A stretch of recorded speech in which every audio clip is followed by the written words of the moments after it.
Finding the tight end that can break out and be the next big name in fantasy football is a huge advantage to you when you're preparing for your fantasy football drafts. So let's take a look at potential sleeper tight ends that could break out in 2023 and why.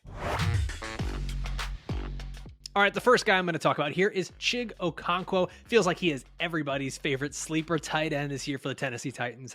This is a prospect that he had a very good athletic profile. He's a freak.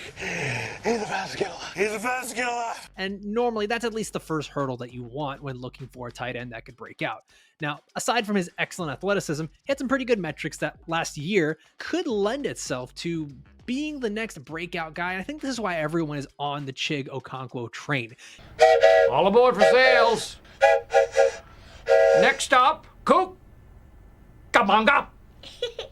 His yards per route run was 2.61, which was first amongst all qualifying tight ends. His average yards after catch per reception was first amongst all tight ends. And then his average depth of target was 14th in the NFL amongst tight ends at 8. You're looking at a guy that he has that ability to not only catch the ball downfield, but to make something happen after he makes that catch. And being able to do that is rare amongst tight ends. There's not a lot of very athletic guys that can do a lot with the ball in the tight end position.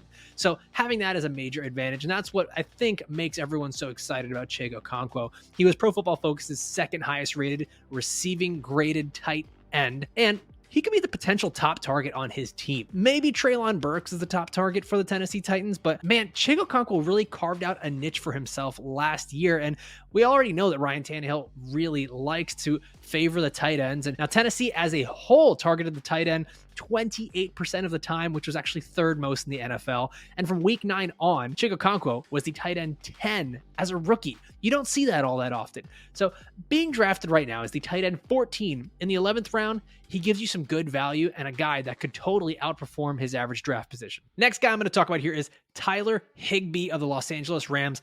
All I can say is volume. I know what you're thinking. Tyler Higbee, it's not a sexy name. It's not a guy that's really done a whole lot in the past, but he's quietly been pretty good. Now, the Rams targeted the tight end position 23% of the time last season. In the first 5 weeks of last season, Tyler Higbee was averaging 9.6 targets per game. That is absolutely insane to have a tight end running out there averaging 10 targets per game and not be named Travis Kelce.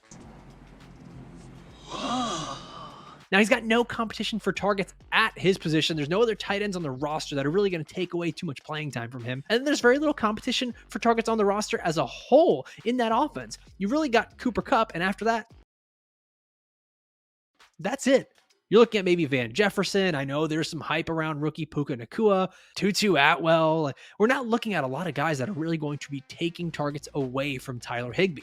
Now, with a healthy Matthew Stafford in a Sean McVay-led offense, we could see Tyler Higbee look a lot better than what we've seen in the past. Even last year, he finished as the tight end 9 with a virtual revolving door at quarterback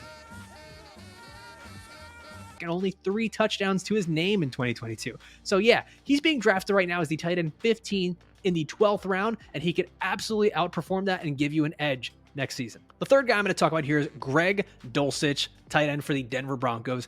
Last season, this rookie showed how athletic he can be, and he showed that he can be a target downfield. He had an average depth of target of 12.7 yards, which made him third amongst all qualifying tight ends. And then we saw the production start to accumulate over the weeks. From week 7 through 18, he led all tight ends in yards per target. We started to see kind of the forest through the trees, right? Like that's what you want when you're looking at these younger players. Is do you see some of those peripheral metrics that can lend itself to production in the next season?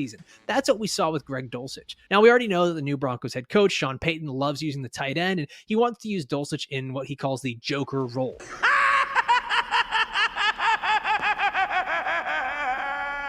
Right, this is a guy that can be tricky, hence the Joker name, a player that he can move around and create mismatches. And because of Dulcich's athleticism, he's able to move him all over the field. Now, Sean Payton's used to having good tight ends. He's coached guys like Jeremy Shockey, Jimmy Graham, Jason Witten, not you, Taysom Hill, but he's been able to utilize tight ends. And I think Greg Dulcich looks like that next guy. We already know that Russell Wilson targeted the tight end position on 22% of their pass attempts last year, and he really likes to target the tight end in the red zone. So there is some touchdown upside as well, not just going off of athleticism and Sean Payton. And then last season, Greg Dulcich, as a rookie, was a top 12 tight end in 60% of the games that he played. He's being drafted now as the tight end 16, all the way in the 12th round, and that is a very good value on a player that could potentially finish as a top 6 tight end in fantasy. My number 4 tight end that I'm taking a look at here is Juwan Johnson of the New Orleans Saints. Now, we already know Derek Carr is the new quarterback over there in New Orleans, and he's got an obvious affinity for the tight end position, right? He's the one that we can say not created Darren Waller, but he certainly helped. Now, there's already reports of early chemistry in camp between Juwan Johnson and Derek Carr, and Carr's been saying like wild thing, like he wants Juwan Johnson to study Julian Edelman films so he can be used in the middle and intermediate parts of the field. Juwan Johnson is actually a former college wide receiver, so having him do things like that is not all that crazy. He ran a 4.58 and he was a bit bigger. He wasn't able to really create separation against corners, right, and win one-on-one as a wide receiver, so he changed over to tight end.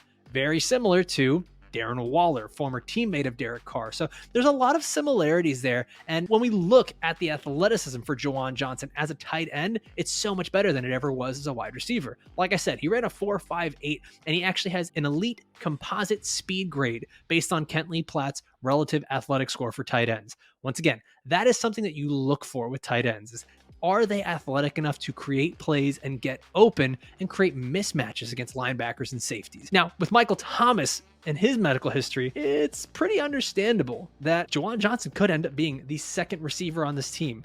And did I mention, Alvin Kamara may have a 6-game suspension looming. So outside of Chris Olave, Derek Carr is going to need someone to throw to. Juwan Johnson already showed he had touchdown upside last year. He fits a lot of the mold of what Derek Carr likes, and he was already committed to by the Saints, who gave him a contract this offseason. So Juwan Johnson is another sleeper tight end from week 6 on last year. Johnson was the tight end 8 in points per game, and he's being drafted right now as the tight end 17 in the 13th round. He's basically free for you. Go and grab Juwan Johnson.